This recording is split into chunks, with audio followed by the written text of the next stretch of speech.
Napasa kamay ni Jeffrey Roda ang titulo ng pagiging kampyon sa kauna-unahang Marboys 10 Ball Open. Ang detalye sa ulat ni teammate Bernadette Tinoy. Naging matagumpay ang kauna-unahang Marboys 10 Ball Open na idinaos kahapon sa Marboys Billiards Cafe kung saan nasa 128 players ang nagtagisan sa pagsargo. Ayon kay Assistant Manager Mark Anthony Sunico, mahalaga na nagsama-sama muli ang ilan sa mga pinakamagagaling na pool artists sa bansa para malaman kung sino nga ba ang tatanghaling 10 Ball champion.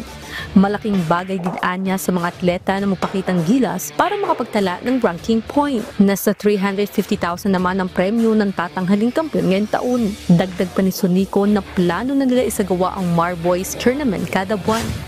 Naku, napakahalaga po nito lalo na sa billiards. Isa to sa pinakasikat na sports dito sa Pilipinas. Para malaman hindi lang lagi sugal lang bilyar. Nakikita mo players natin na yung mga attire nila, di ba? Hindi na wala nakachinelas na para naman medyo tumaas yung antas ng bilyar sa Pilipinas. After dito may plan ng next month, second Marboys 9 Ball Open. Yan, abangan po natin yan. Sana matuloy.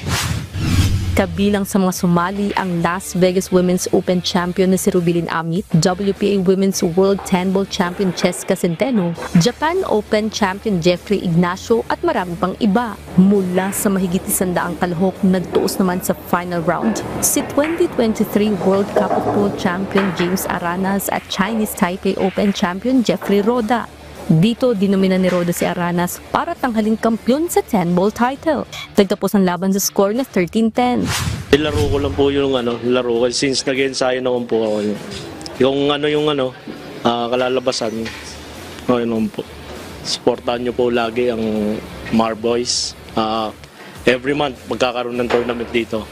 At saka sa mga upcoming tournaments namin, supportahan nyo rin kami, mga Pilipino na magre-represent ng bansa natin. Buhay tayo.